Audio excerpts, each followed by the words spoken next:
It's your boy, The Wolf of Roto Street, rotostreetjournal.com. We breed and feed you fantasy wolves. Here, for the first time ever, thrilled to welcome on Dwain McFarland, the fantasy fullback dive. He's one of Pro Football Focused's top fantasy analysts, some impressive high-stake finishes, a three-time FFPC top-5 finisher. He also hosts two phenomenal podcasts, including PFF's Fantasy Football Podcast with Ian Hartitz, who you saw yesterday. He's also on the Fantasy Football Hustle, which you can find at FF Hustle. Dwain, thanks so much for joining, man. How's it going today? Man, I'm doing great. I really appreciate you having me on. Also have known who you are for quite some time, and Ian speaks very highly of you. So thanks for having me on. Absolutely. Yeah, I've been following your stuff, kind of that long-time listener, first-time caller situation. It's great to just be able to ham it up with you today, pick your brain. I love your process. I love how you explain things. So I think the Wolfpack will enjoy it too. Really excited to have you on. We're going to be focusing today on players with league-winning upside available after round 7. Everybody knows the round 1 and 2 guys you got to go for. But after round 7, there's always those Fournettes, Connor, Deebo Samuels, Mike Williams last year. Those guys that truly smashed their ADP, swing your leagues. You've also been crushing rankings, tiers, all that other good stuff over at PFF. Is there any other content you guys are working on over there you'd like to pump before we dive into these league winners? Yeah, man, people can just go check it out. There's a bunch of stuff. I've been doing a lot of strategy stuff. So I've broken down each position and how you should think about it from a strategy perspective based on ADP this year and how you can create optimal builds. Just dropped an article this morning talking about how running back probably shouldn't be dead in the year of 2022 based on the archetypes that are available. We'll kind of talk about archetypes in a minute with some of these other things we talk about. So all sorts of draft strategy content. And like you mentioned, the tiers, all those things are up. So yeah, just go check it out. That's good news to hear coming from you, because me and Hartitz actually talked a lot about RB yesterday and how we both love the build this year, given some of the archetypes available. So definitely go check that out again, pff.com/fantasy. If you want to check that out.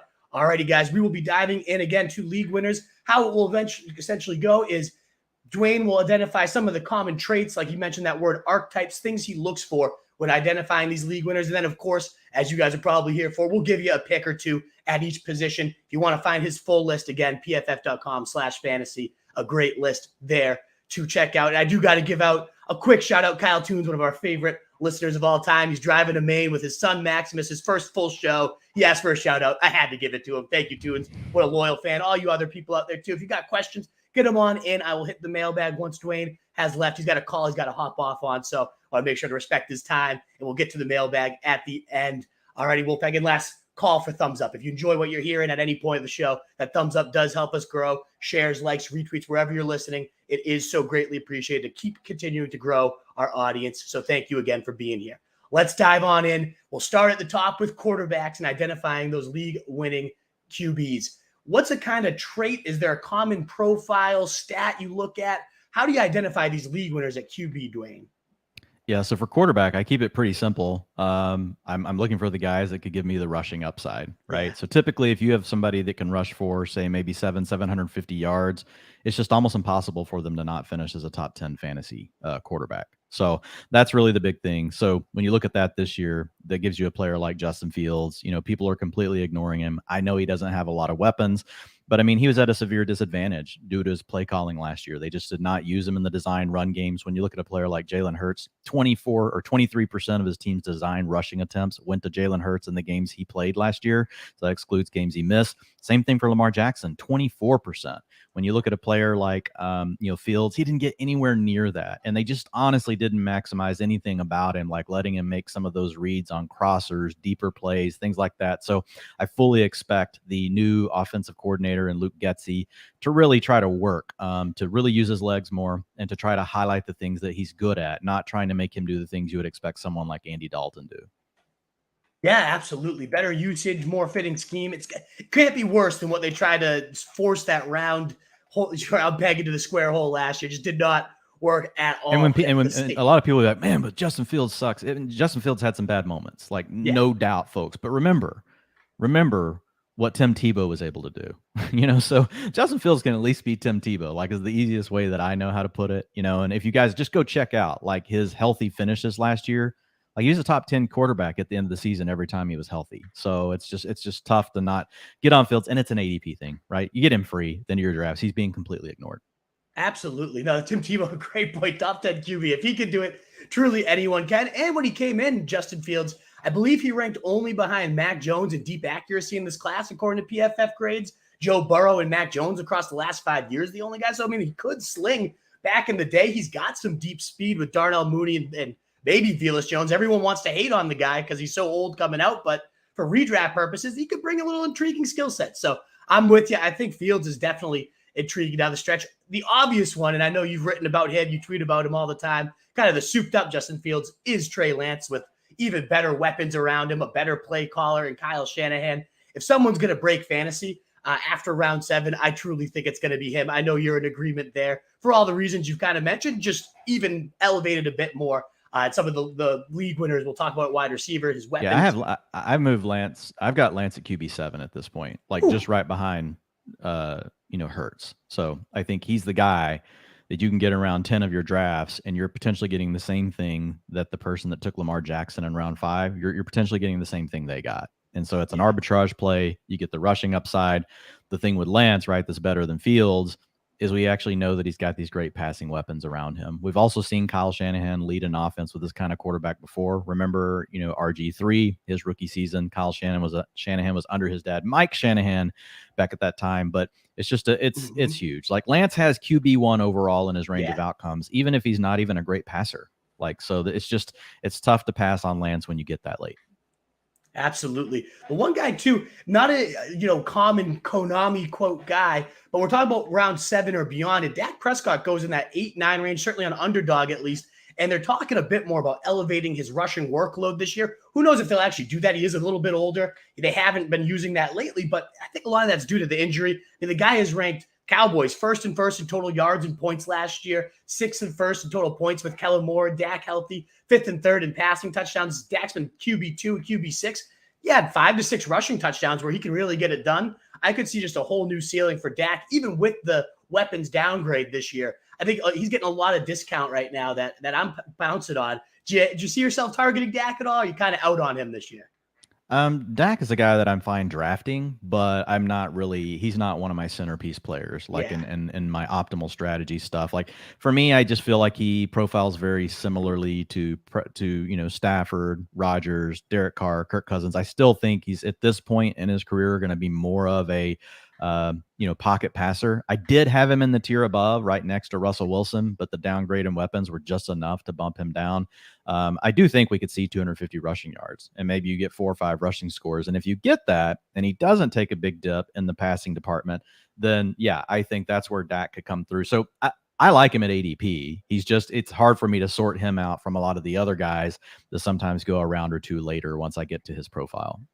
Absolutely. Yeah. We'll move on now to the running back position, typically the most important position in fantasy, getting it right. And last year we saw, again, Fournette, Connor, pretty loaded crew of late round league winning running backs. Is there an archetype? And we should preface it. In your article you mentioned, we're not talking handcuffs. Obviously, we know like Rashad White would go bananas if Fournette and all that goes down. You mentioned in your article, it's people that have actual roles from day one right now. So we could do a whole show on handcuffs and who could win leagues. Whoever's going in Arizona, is it Benjamin, Darrell Williams? Who knows these days? Certainly those guys can be league winners if injury strikes, but we're trying to find the guys that from day one could be those league winners. So Dwain, what are some things you look at for running backs and any particular names you want to shout out there? Yeah, so folks, if you go check out my tiers, like I give you all this data over on PFF, but essentially there is, you care about the player's talent, right? Then you care about the quality of their team, their competition for touches, so there's multiple factors. And then ADP is also layered in. So you can see it all, and I actually lay it out. I've got a color-coded heat map that shows you basically how they score in these different areas, so you can check it out. But at the end of the day, in a nutshell, like when I'm describing it on a show like this, we want explosive playmakers that are going to be involved in the passing game, right? Especially in PPR leagues, because they just give you so many outs. If their team is in a situation where they can't be down inside the 5, if they're an explosive playmaker, they can score long touchdowns, right? Whether it's receiving or rushing. If they're on a bad team and they're going to trail all the time, guess what? They get to be on the field or catching passes as a PPR back. So you just want these guys that can give you a lot of outs. What you don't want is an early down grinder, like a first and second down player, on a team that's going to be trailing all the time. Like, that's just a role, because once the fourth quarter gets there,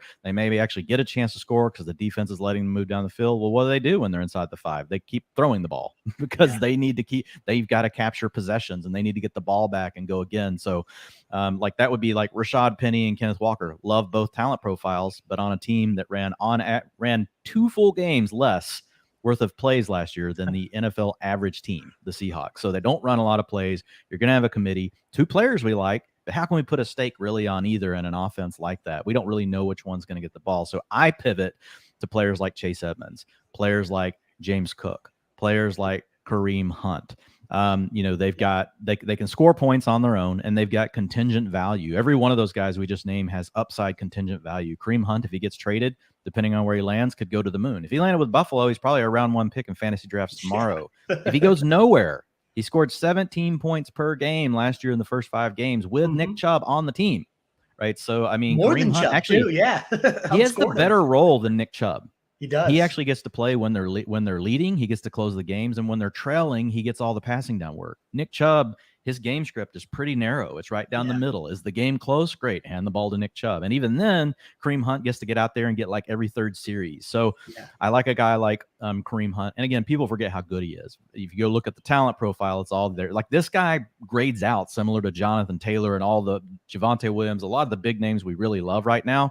Kareem Hunt has still got it. Like, he's him and Nick Chubb playing together is just like it just breaks your mind, right? How do 2 running backs that good end up playing on the same team? Really rare. I think Hunt's a top 6 player.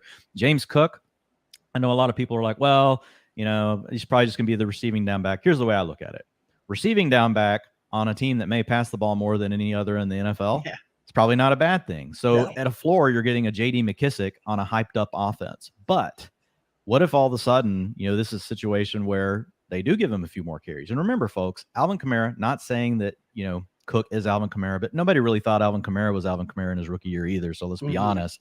But if you look at a guy like Cook, and you just think about Kamara, only 27% of the carries Kamara got as a rookie, and he finishes a top 3 running back in fantasy. Why? Because receiving is so valuable. So in PPR and half PPR, James Cook, I really love. Devin Singletary was the worst receiving running back with at least 200 routes last year based on PFF receiving grades. Also wasn't good the year before. So I expect Cook to fully take over the passing down role. And if the Bills just decide to go warp speed, man, it could be huge for a guy like Cook. Remember, they went very hard after J.D. McKissick. They actually went after Chase Edmonds before the Dolphins got him. They've got a plan, for this role. Yeah, I've heard you say a million times on your show on ETR, Cam Newton didn't throw to the running back till Christian McCaffrey arrived. It's the same idea. We hear that Josh Allen doesn't throw to running backs. He's not going to be used. I think it's BS. And Hardis brought up a great point on James Cook, too. Even if it takes a little bit this year to get going, one, rookies tend to take off in the second half where games matter most. That's important. But, 2, if you're doing like a keeper league of any kind, both Singletary and Moss could be gone as of next year. You have James Cook in round 10. And what if he just ends up being the feature back as early as next year? You're talking about Kareem Hunt being a round 1 pick. James Cook in that role would be approaching round 1 or 2 next year. So certainly something to keep in mind. I love the James Cook call, especially if you have any type of keeper cost to go with it. An older and less sexy kind of version of that I see is Melvin Gordon. It's not attractive and nobody wants to take him, but I think this Broncos offense is really going to take off under Hackett. He loves using those running backs in the pass game. They've never finished a team under him with fewer than 103 running back targets, top 10 in running back target share in 6 of his 8 seasons. And his lead catching running back has always had at least 60 receptions in all but 1 season, including 90 receptions for fucking Fred Jackson. Like, Fred Jackson could break fantasy. I still think Melvin Gordon has a little bit of juice. He's great on the money touches of receptions and 10 touchdowns. He's got 250 career receptions, 10-plus touchdowns in 5 of 7 seasons. He outscored Javonte in 10 of 16 games last year. I do think that flips. I think Javonte is an insane player, but especially if anything ever happened to Javonte as well. I know we're not talking about handcuffs, so that kind of, I hate to now put that qualifier on there, but I think even with him in there, they're talking about it being close to 55-45 like it was last year. I think in this new offense, he was good last year with Drew Lock at QB. When Russell Wilson comes in, I think both running backs can eat, and I kind of like the cheaper one. It's kind of like the Kareem Hunt over there in Denver, in my opinion. It's a different role. He's not like the only pass catcher because Javonte sure can too. But do you have any interest in Gordon, or is that just a hideous take? No, I've been taking Gordon as well. I think he's a little more dependent on contingent upside than the others. I know a lot of this noise that's been coming out. My guess is still 60-40 on Javonte versus Melvin. Yeah, Look, they let Melvin hang, man. They weren't worried about getting him. He basically couldn't get another deal, and they that's brought true. him back. And so when we hear the thing around pitch count, I think the thing we've got to be careful with is, well, pitch count, is probably different for both backs. They might mean, well, that's 22 touches for Javonte and it's an 8-touch limit, for Melvin. Like we don't know. And it's a percentage, right? Based on the way the game is going. But like, it's enough that, I get the concern that some folks have, around Javonte Williams, because he costs a second or a third round draft pick, in your fantasy draft. So I think, when there's opportunity costs at stake like that, I get why people would be concerned. And if you are, then I do think that Melvin Gordon, is a great pivot to your point. I don't know that he's going to be able to give us enough value to really feel comfortable putting him in a lineup every week. He might. I think the other guys we talked about give me more comfort on that end, but I think his contingent value on top of it is just as good as the other guys we've talked about. If for some reason Javonte Williams goes down, we're probably ranking Melvin Gordon immediately in the top 6 backs, for the next week in fantasy. So, I like Melvin Gordon, and I have so much Javonte Williams exposure, full disclosure, that I take Melvin whenever I'm not drafting Javonte quite often, just because it's a nice little hedge of something. We're early. We haven't played a preseason game yet besides, Hall of Fame game. So it's a situation where it's like, it's nice to have a hedge. Absolutely. The guy I actually have the highest exposure to right now that you mentioned is Chase Edmonds. I really love that call. I think he's going to be heavily involved in the receiving game. You got all this speed around him. There's going to be so much room to roam. He already is talking about how, quote unquote, the running back here does a lot. It's why I came here. I believe in Mike McDaniels, especially in the backfield. I feel like he can utilize my special abilities coming out of there. We've seen, obviously, and he cited the route running mismatches on backers. Like, that's exactly the type of quote you want to hear there. He's a great, efficient receiver, good, efficient runner. I know in Pro Football Focus, he graded out higher in zone than gap schemes throughout his career. So now he's going to one of the best zone schemes you can possibly craft up. I know Raheem Mostert is that sports car. He's going to be a little bit of a thorn for, let's see him make it through a game, I guess, first, before we even really laud him as a potential thorn. So he's fine, but still, even on 35% of the carries, he actually came out in my top 20 running back projections. I think he's going to have 60 catches. I really, really like Edmonds for the archetype that you profiled. Is there anything else you'd like to add on him before we move to receivers? Yeah, the last thing is just explosive playmaker. I think last year, no other player had more plays of 15 plus miles per hour, according to Next Gen Stats. So a guy that can really cook. And then if you also look at explosive rushing attempts, so those are carries of 10 plus yards or more, 16%. The league average over the last 3 years is 10.5% for running backs. So way above the league average. So just what you mentioned, hitting all the things we want. He's got the pass receiving chops. He's an explosive playmaker, going to play in an offense that creates a lot of space. Guess what? We're counting on a committee. And that's why you're still getting him in round 7 or 8. But drafters are sharpening. Drafters are starting to take Chase Edmonds ahead of Antonio Gibson. They're starting to take him over Miles Sanders. So I bake ADP into my tiers and ranks because I don't want people to draft someone too early. But I would much rather draft Chase Edmonds than Antonio Gibson. And now that this is kind of in flux and people are starting to sharpen up, I may actually have to move. Honestly, I may have to move this whole tier of players that I have. Tony Pollard, Kareem Hunt, Chase Edmonds, James Cook, Cordarrelle Patterson is the last guy in the tier, older, but still qualifies. He's explosive playmaker, catches passes. I may just move all of them ahead of the Edwards-Helaire, Antonio Gibson, Miles Sanders, Damian Harris tier. Wasn't before because those guys would go sooner, and I was just telling people take receivers and then come back to these guys, and you get the best of both worlds. But if people are going to pivot, I may have to flip those 2 tiers in my ranks. Yeah, absolutely. 100% agreement there. And that stat that you cited, it'd be 23% of his carries went for over 15 miles per hour, which was first among running backs. That's crazy. I mean, almost a quarter, 1 out of every 4 carries, he's hitting top-notch speed at 15 plus miles per hour. I'm just intrigued to see what they're building there. So much speed everywhere. If Tua's got any type of talent, like I'm a Pats fan, so the AFC East, I'm just like terrified. The Bills are going to be the gold standard. If Tua's any good with all this speed, it's going to be It could be a real problem for the Pats because historically, right, the Pats, they're built as a bigger physical team, but they've always got really 2 lockdown, at least 1 lockdown man coverage corner. And then usually they have, a lot of times they have 2.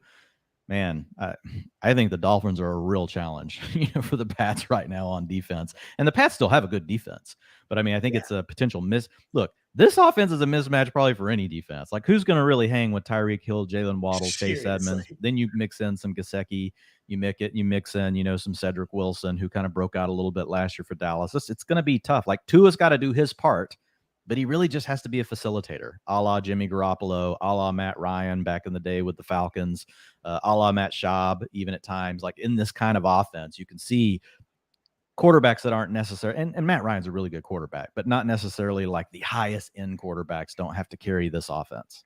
Yeah, exactly. And I look at my show sheet here. One last name I'm going to toss out, then we'll jump right into the receivers. But fits the archetype that you continue to mention is Kenneth Gainwell. I mean, 50 targets, 20 red zone touches last year. They're already talking about him kind of locking down those money touches. And he goes, 60 picks after Miles Sanders. I get Miles Sanders, speaking of explosive backs, like certainly has a nice explosive yards per carry, all that good stuff. But to me, Gainwell, that at his price tag behind a great line, like I think that offense is just going to move the ball quite regularly. Wouldn't be surprised at all to see Gainwell blow his ADP out of the water.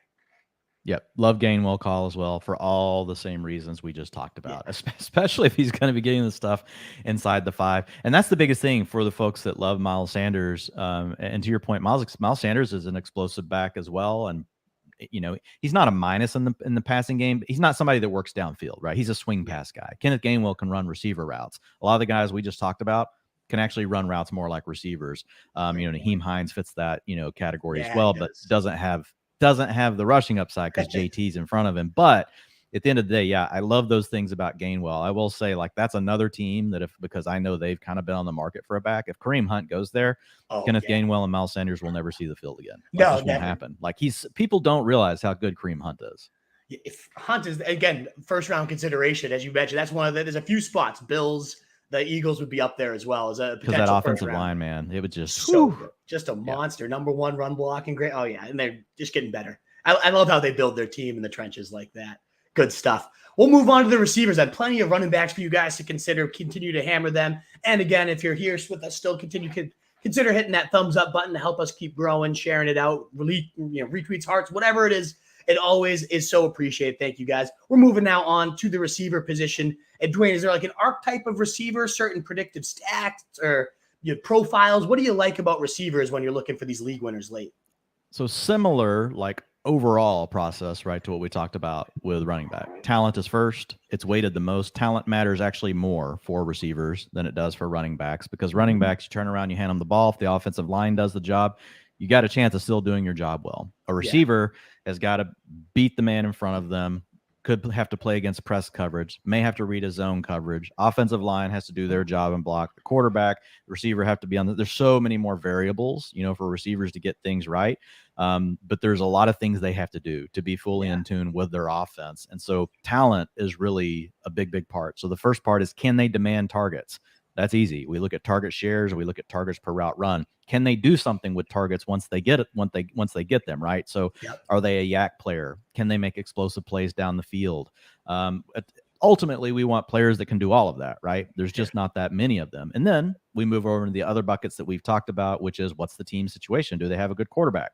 How much is the target? What does the target competition look like? Do they have 3 players also going in the top 36 wide receivers at ADP, or do they only have one other teammate, or is it just them? So those are all the things, and you kind of combine them. Again, you can see them in my tiers. I actually color code all of this for you, and you'll see that's how the tiers break out. You'll look at the top 3 and you'll be like, oh, I clearly see why Dwain has Justin Jefferson, Cooper Kupp, and Jamar Chase. They're blue across the board, blue being good in this case. Every single box is checked. These guys should be the top tier guys. Then you move down a step, down a step, down a step. So that's how I look at it overall. But talent, I do want to emphasize, matters even more for receivers than it does for the backs, which is why you can also sometimes, going with 0 RB can really work. A big part of it is because you can nail all those other running backs really late that just through an injury alone could still have big fantasy performances. You rarely see that with receivers. You'll have the starter go down, next guy comes in, gets a 10% target share, right? Why? Because it's harder to earn targets than it is to actually when someone just hands you the ball and you just go run. Absolutely. No, that's a great point. There's only really 2 like wide receiver, quote unquote, handcuffs I've been kind of intrigued by. This isn't a handcuff show, so I don't even want to get too into it, but I do really like Josh Palmer and KJ Osborne. Like when they stepped into the roles, they typically scored 16 plus fantasy points. So I do like both of those guys and their passing attacks if they were to step into a number 2 type of role. But even in a number 3, they could have some standalone value. But we are looking for some of those guys that can be potential number ones, maybe number twos to a great number one ahead of them. And as you mentioned, there's not too many of them falling but below round 7 that check all those boxes unless there's something wrong with it, whether it's a quarterback situation that's a little uncertain. Maybe they're a rookie and we haven't seen it yet. Maybe it's a second-year player that showed glimpses but hasn't truly broken out. That's typically who you'll find in there. So is there any names that you really like that you want to shout out for a league-winning receiver going after 7? Yeah, I'll give you 3 real quick. And again, back to the talent thing. Remember, the later you get in draft, the more you should just focus on talent, especially at receiver, right? Don't worry about the situation. Once week 1 gets here, it's all out the door, right? I mean, injuries happen. We were wrong about depth charts. Quarterbacks are better than we thought. Just weird stuff happens. It's the NFL, and you got to keep that in mind. So just buy the talent. Talent is always going to have more outs, right, than someone we're just hoping is going to get targets because of a depth chart. So when you look at this, number 1, Drake London. Let's keep this one really simple. Historically speaking, receivers taken in the first 8 picks of the NFL draft, they produce really freaking well. Here they are. Jamar Chase, wide receiver 5. Jalen Waddle, wide receiver 12. Corey Davis did miss, wide receiver 85. He only played 11 games. Mike Williams, wide receiver 137, only played 10 games. But then you get Amari Cooper, wide receiver 21. Mike Evans, wide receiver 13. Sammy Watkins, wide receiver 27. Tavon Austin, can't be perfect, wide receiver 56. Justin Blackmon, going back a bit, wide receiver 29. AJ Green, wide receiver 17. Julio Jones, wide receiver 21. That alone speaks pretty well that we got a shot at Drake London being a top 36 receiver. You're getting him at pick 92, wide receiver 39 right now over on ESPN, My Fantasy League, those kind of sites, right? More home leagues happen. Playing in sharper drafts goes about a round before that. Next name I would give you would be Kadarius Toney. Look, here's the thing with Kadarius Toney. Doesn't matter if you're an analytics bro. Doesn't matter if you're a film bro. Doesn't matter if you're a both bro. Like, it's easy to love Kadarius Toney. Just turn on the film, watch the guy run routes, watch the guy when he gets the ball in his hands. But his targets per route run, just looking at him versus the rookie class last year, he was 1 of 12 at a 26%, which, by the way, is a wide receiver 1 historically. That's crazy. When someone gets to that number, you're going to be a wide receiver 1. Yards per route run, 2.09 as a rookie. That was 2 of 12 out of the rookie class. PFF receiving grade, 5 of 12, 74.4. Also, historically speaking, if you get to a 75.0, you're basically on the who's list of wide receivers that typically go on to have a wide receiver 2 finish in their career within the next 2 years. He just barely missed that mark. So it's not like we want to really hold it against him, like really close. He just needs to be on the field. We're hearing that he's working outside. That means he's probably going to be on the field in every set, whether they're in 2 tight end, whether they're, in 3 wide receivers. He's going to be out there. You got a new coordinator in Brian DeBull. I love Kadarius Toney. He's one of my favorite players to take. You can get him right now at pick 109 in your home leagues. That's wide receiver 49. If you're playing over on the FFPC, NFFC, any of these sharper sites, and mainly because people have been drafting longer, right? They've already, a lot of these people, man, have drafted 20 teams already. So they just I wish know it was where the only players 20 go. teams with me, man. Oh, God, sickening. So in those leagues, Tony's going 7th, 8th round. So, adjust based on where you are. Then the last one I would give you would be Sky Moore, Kansas City. The big news around Sky Moore, right? People like him because he plays for the Chiefs, but you also hear a lot of, came from a small school, probably not going to be ready for the NFL. We're already hearing, he's wide receiver 4 on the depth chart. Don't care. I do not care what a depth chart says right now in the preseason. I'm buying the talent of Sky Moore as a collegiate receiver. He was the number 1 over his career in yards per route run for the routes that NFL teams use the most. So if you make the cut line, NFL teams over the last 3 years run these types of routes at least 7% of the time. And it's kind of arbitrary, but I just look for the drop off where all of a sudden it drops down to, these routes are like 3%, 1%, 0.5% back shoulder fade.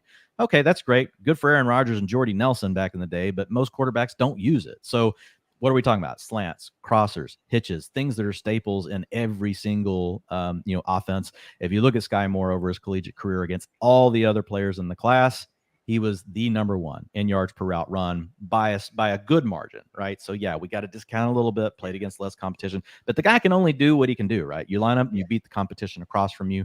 Last 2 things I'll mention with Sky Moore.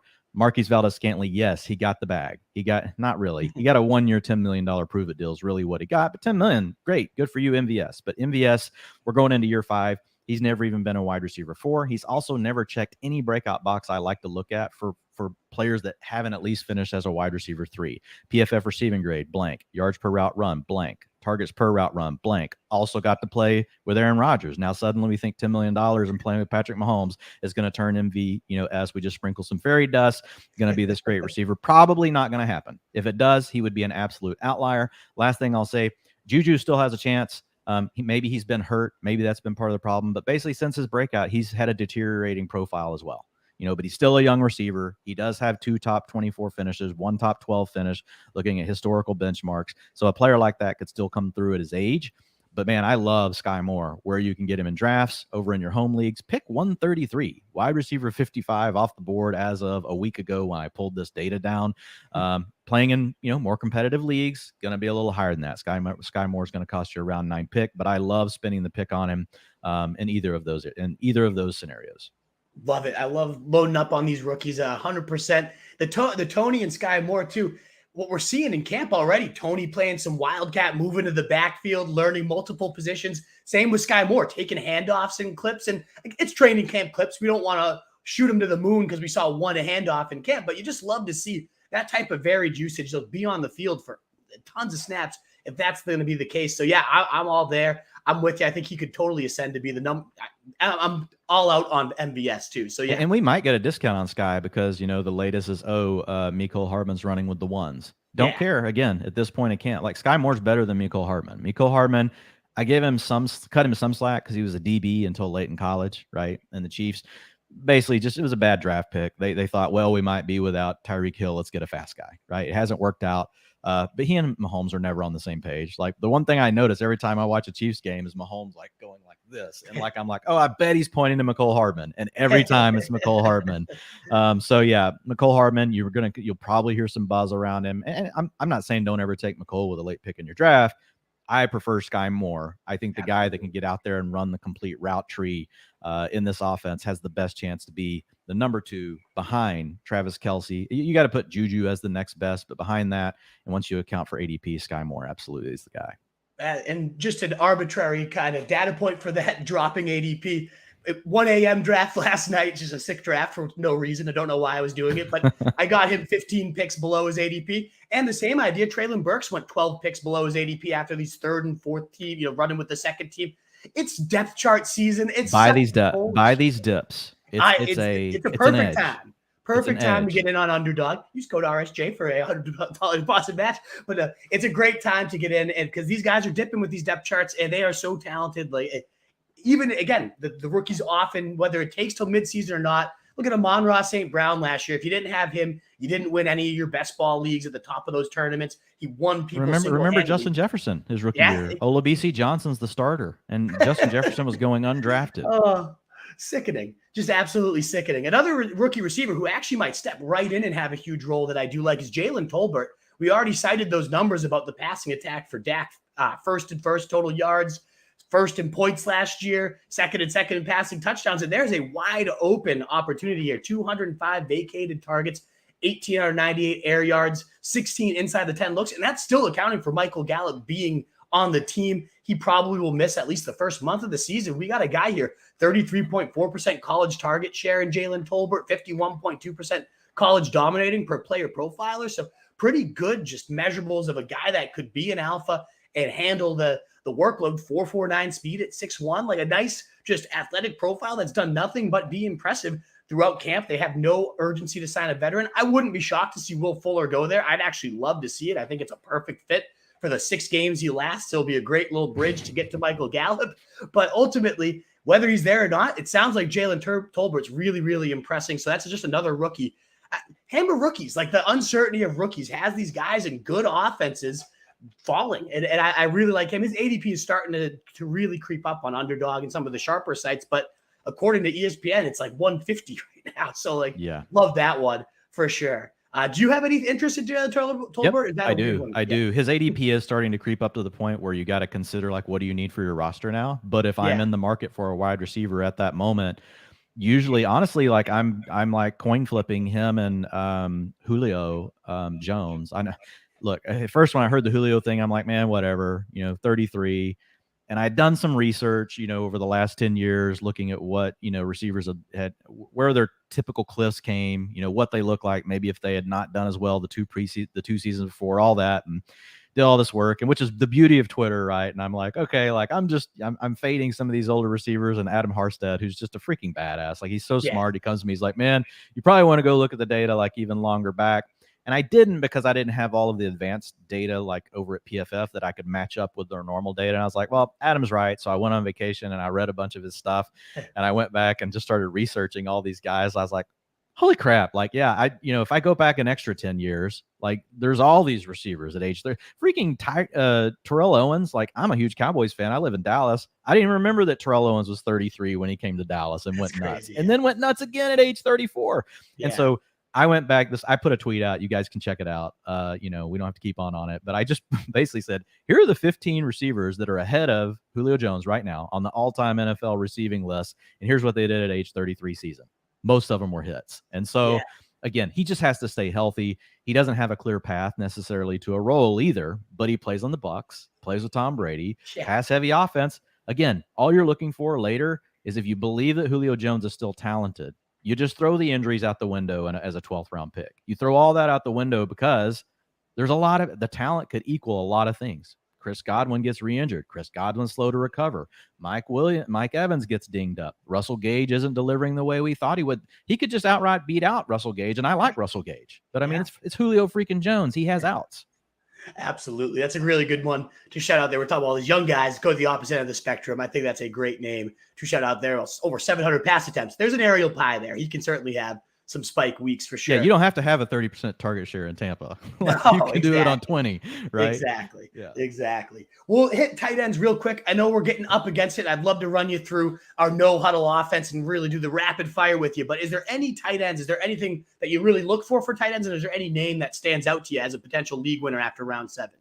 Tight end, similar to receiver, you really need to be talented. And if you want a chance at a top 5 outcome, you have to be talented. Like, you could still come through just on volume, but it's mainly why I'm off Dalton Schultz, because he's round 6. So I'm fading Dalton Schultz. The tight end I would rather have is Dallas Goedert. Yeah, he could be on a run heavy offense. Yeah, he could. He's going to have to deal with A.J. Brown, Devonta Smith. But you know what? I don't care. I like the talent profile better, because Dallas Goedert, you look at his yards per route run, you look at his targets per route run, you look at his PFF receiving grade. Guess what they equal? They equal George Kittle. They equal Darren Waller. They equal Travis Kelce.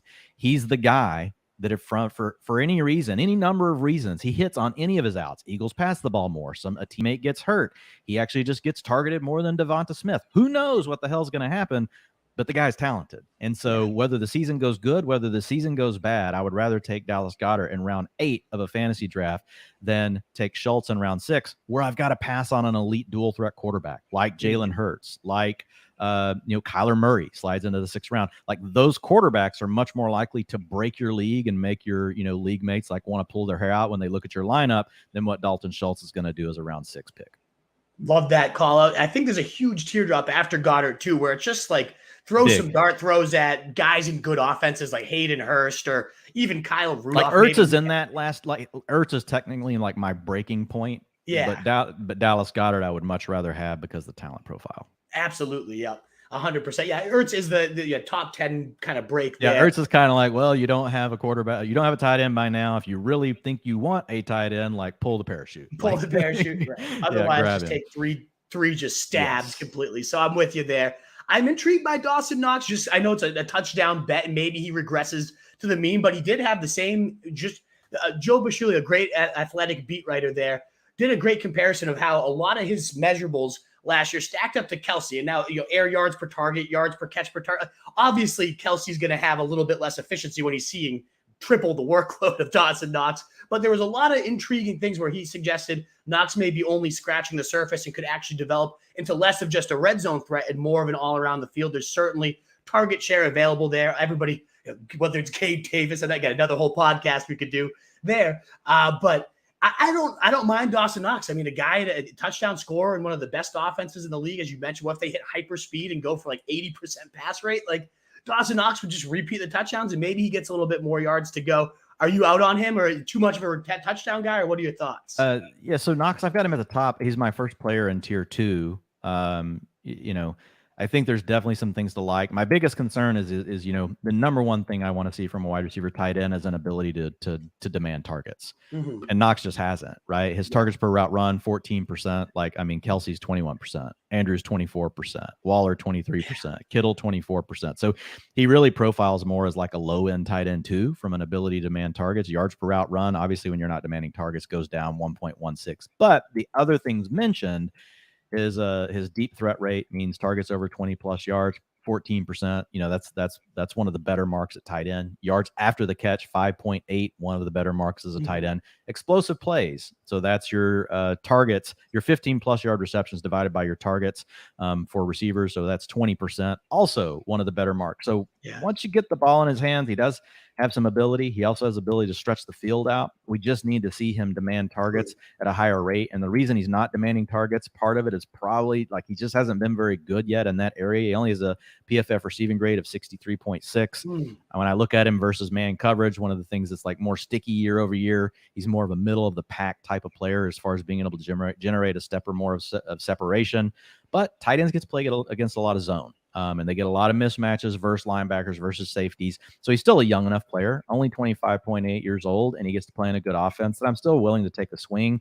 Not completely hanging my hat on him by any means, though. Absolutely. Awesome, Dwain. Well, I know we're getting up against it. Do you want to give this no huddle offense a shot? Yeah, and let's after do it. Let's see how far we get. Let's see how far we get. You got to force me, like just slap me if I go too long on any of these. Like say, no, dude, you only get to say like 5 words. Absolutely. So first names, everything that comes to mind, just rapid reaction. We'll start at the top. First 5 picks of every draft should be Jonathan Taylor, Christian McCaffrey, Justin Jefferson, Cooper Kupp, Jamar Chase.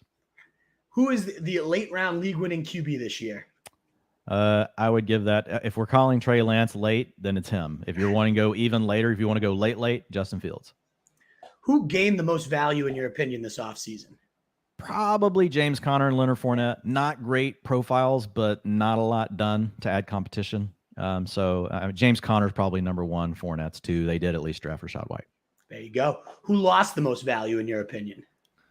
Antonio Gibson. Yeah. You already got to give your passing down work to JD McKissick, and now you're going to share early down work and maybe lose carries inside the 5. I just don't see the path for Antonio Gibson. Like he needs a JD McKissick injury, right? That would unlock his PPR value. Exactly. Who do you think the highest scoring rookie is after Breece Hall and Drake London? Oh man, I would have said Drake London. I'll go Sky Moore.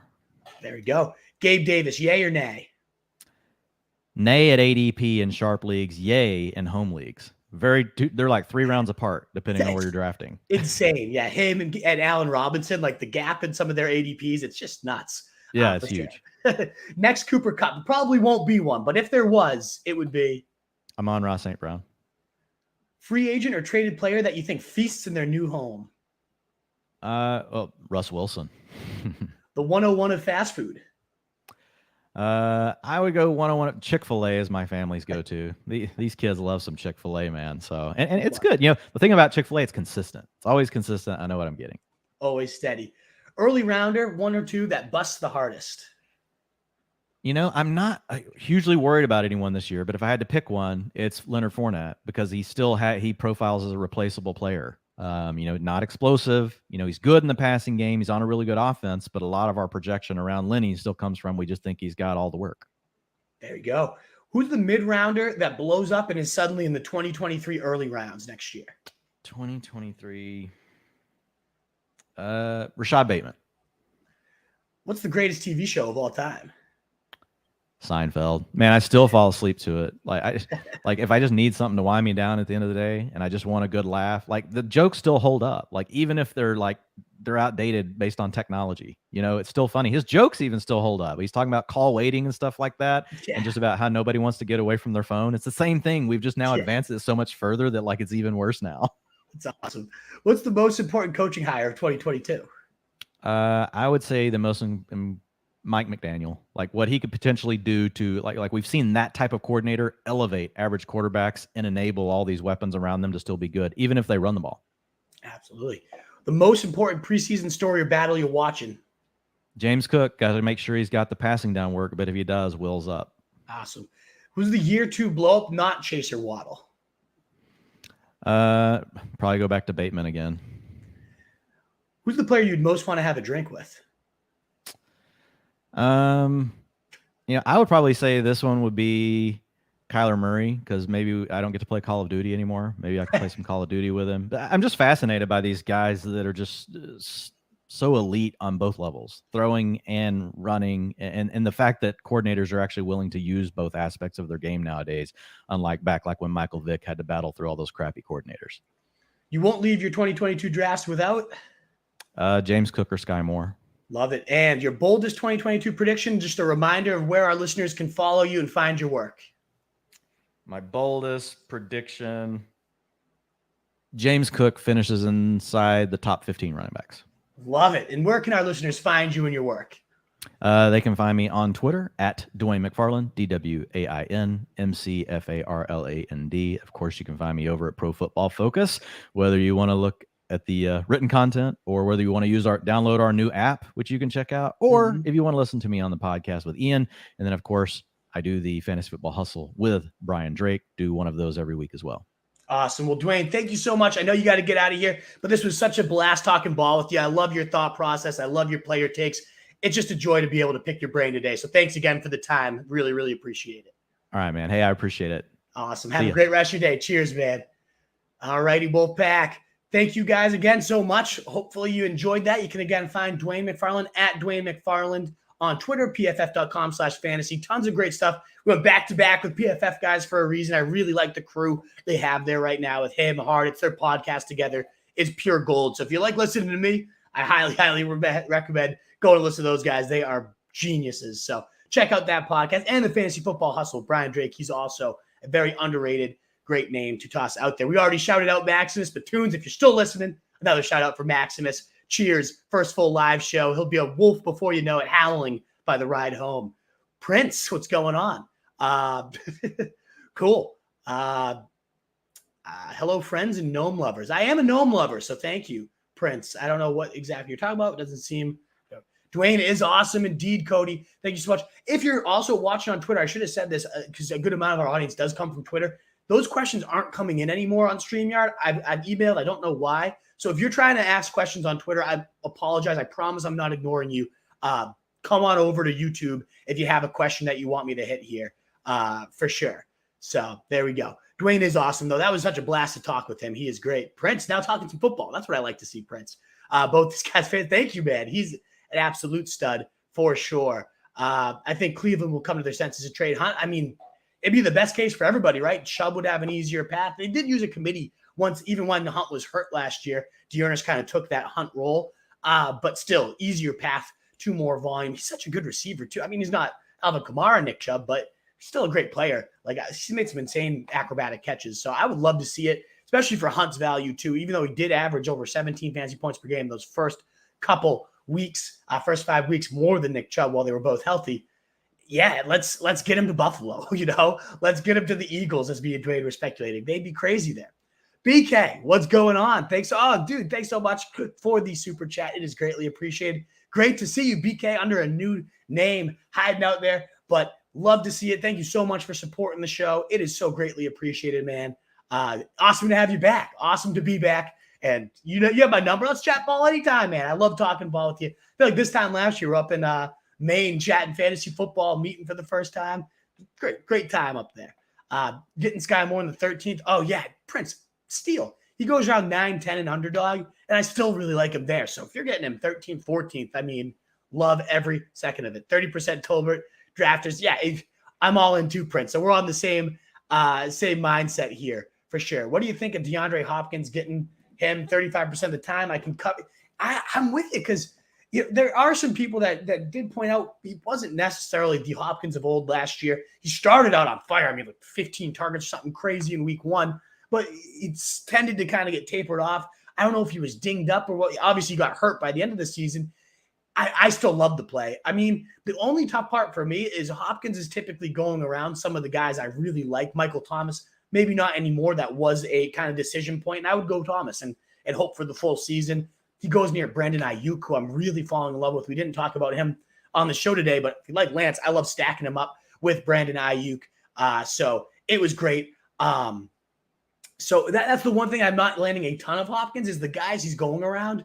I really like. I think there's just still If he falls on DraftKings, for example, he'll fall to like round 8, 9. All in. Love it. Like I already have my 4 good receivers to can make up for it. Now I get an injection of a probably every week when we're doing rankings and he's back. He's going to be a top 10 receiver every single week. So yeah, I totally get the thought process. I've just been leaning towards like an Ayuk, those guys. But if you especially when you start like receiver, and you have some real horses out there, some target hogs at the receiver position, I could totally see that move for sure. Thank you, BK. You're the absolute man. Thank you guys for the kind words. He was the absolute man, for sure. I like that almost. I know you're driving tunes. I don't know exactly what you're saying. My entire dynasty team is on his up and up. I love it. Yeah, I think you obviously had the rough start tunes with Cam Akers getting hurt, and it didn't look pretty for you the day after the draft. But I think your team is really you embraced the rebuild, the productive struggle, and you only really had to do it for a year. I think you had some really intriguing talents and prospects in your dynasty league that we've talked. Max smiled and said, "Howl for me, Max. Howl. I love it." The youngest wolf out there right now. We got to get you some of the baby line that we're making, a merch store and all that good stuff. Wolfpack, thanks again so much for joining me. These fantasy wolves, I would love to obviously keep the time steady where it's like every day at 11 we have a new wolf. But of course, I got to do it on the guest availability because it's the busy season for us all. So if and when a guest can come on, I'm just taking them when we can. I have the summer break and I don't have kids yet, so I have a little bit more flexibility in my schedule. So I apologize that we're kind of popping up at random here. Just follow me at Roto Street Wolf or on Instagram. We'll always post in the morning if we have a show coming on that day, what time it will be. Me and the Truth will be going live for a baked best ball. It's been so long since we got one of those in. We'll probably go live as well for the preseason game, a little preview for the games on Thursday as well. So if you haven't already, that thumbs up does help us grow. If you enjoyed the content and you're not a subscriber, please consider subscribing, helping us continue to grow the pack. We also have tons of written content at rowstreetjournal.com. We breed and feed fantasy wolves. And my guide, finishing it up today. I won't leave the house until it's done. So it will be up before your preseason games on Thursday. You can count on it. If not, I'll give it to you for free if you're here listening. So check that out this Thursday for sure. Better year, Demont or ETN. You got to go ETN there just for the upside. Like, I think Want might have the better floor. I mean, yeah, because we haven't seen ETN on there, but the ceiling is just so much higher. Certainly in a league, whether it's half or full PPR, ETN might catch 70 to 80 ball. That's the type of profile you like. I know there's risk. The Jags might suck. I know there's risk. Is Trevor Lawrence actually going to end up saving his career? We'll see. But I like Peterson. I think he's, brings a decent enough offense. Whether it's him or Reich, we'll find out this year. That was really the brilliance behind that Eagles scheme when they were exploding. But it's certainly not going to be worse than Urban Meyer. And ETN's been the star of camp, all that good stuff. So I go ETN certainly in a vacuum, unless you needed like a guaranteed, Montgomery's been a horse and he finished the year really strong. He's got the easiest schedule among running backs. There's certainly things to like. I think everybody's hating on him. Plus we got the guys, he's in special teams and stuff. Like, shut up. He asked to go to special teams. He's pining for a new contract. So I think there's a lot to love about Montgomery, and people are kind of hating on him unnecessarily. All that being said, ETN certainly brings far more ceiling. So in a vacuum, I'm going to go ETN as a better pick. Gonzo, my man, good to see you on the stream. Love beating up with you in Boston the other day. That was a blast to meet a OG Wolfpack member. Tell your boy to reach out that introduced you to RSJ. Still want to talk to him and just thank him for giving us a great fan. It's been awesome. It was such a blast to meet you. That's the best part of this is when we get to meet you guys in person and have our live shows and all that stuff. Like, love talking to you through the screen, but when we have people visit, I mean, Lynn Clegg coming over from Australia, I didn't get to meet him sadly, but those are the type of stories that you're just like, oh, if there's ever a day where I'm like, why am I doing this? I want to go to the beach. Like, well, you meet these awesome people, these awesome fans, and it's so much more worth it to put the work in for that. My man, Mark Gonzo, how high are you on A.J. Brown versus Allen Robinson and Scary Terry? That's a great question because there's really good bull cases for them all. I think I have A.J. Brown just because he's so talented. Like, the surroundings are the best for Robinson, and I love Robinson. I love the talent. Like, as long as Stafford and that tendonitis are okay, which is it's an if at this point, something to check out. He has like everything. Just if you were grading him out, the fantasy stock profile, right? Talent, surrounding talent, usage, all that good stuff, like it's all in Allen Robinson's favor. The only real risk is like, is he washed? And that's why he sucked. And I don't buy that for a second. I think he's still great. I think he just kind of quit on his team, which you hate to see. But at the end of the day, he was getting phased out by his coordinators. Like, it was just everything could go wrong situation. And I think he's now in an everything goes right situation with Stafford, with Cooper Kupp drawn. There's going to be plenty of volume there for him to have a top 10 season. So I have more Allen Robinson just because A.J. Brown does go about a half round earlier. He's been the star of camp, though. I mean, every report is like, this guy is bringing a new level to his game. I love him. I absolutely love the talent of A.J. Brown. If I was building a franchise, he might be the first receiver I take. Like, no, Jamar Chase and Justin Jefferson. But, like, he's got some real, he's in that, like, next tier conversation. To me, Terry's a distant third. And not, again, because I don't like Terry. If we were talking to Harditz today, he's his most owned receiver we talked about yesterday. So I do really like Terry as a player. I'm just worried, like, yes, Wentz, best QBs ever played with. So that's nice. I really love this Dotson kid they drafted too. I wouldn't see it, I would not be shocked at all if it's like a 1A, 1B situation where you can get Dotson at 150. You have to put like a top 40 pick to get Scary Terry. You have to probably pass on Allen Robinson to get Scary Terry. So if that's the case, I'm going to go Allen Robinson over Terry for sure. I'd rank them A.J. Brown, Allen Robinson, like literally 31 overall in my rankings. They're neck and neck. And I do think Allen Robinson has the higher floor, which is kind of crazy. And then Scary Terry would be not a distant third, but I definitely would take either of those other two ahead of Terry myself. A lot of people don't agree with that. Most people would have Terry above at least A-Rob, but I go Brown, A-Rob, Scary Terry. Very little Dobbins. Do you trust him after a very bad injury? Prince, it's a great question. He's back off the PUP. I mean, here's what I do buy. One, I love the talent. Last time he was out there, led the NFL in yards per carry. I know that's not like the stickiest of stats or like it doesn't truly measure, but what it did show, like Greg Roman's run scheme, for all his faults in the passing game, he schemes the best run game in the NFL. It's creative. It's a mix of pin and pulls and zones and all this good stuff. And Dobbins, the reason when they drafted him, why I love the spot is because he had all that mix of types of systems at Ohio State, and he thrived. And we saw that as a rookie, whether they were running a zone play, whether they were running a power gap scheme. Dobbins thrived. And I really, really like the player. The injury, it's always just like, how bad is it? Is it going to linger? The fact that he's cleared and they took it so cautiously with him, I bet you he's close to 100. Maybe he is 100, given how kind of bubble wrapped they've had him.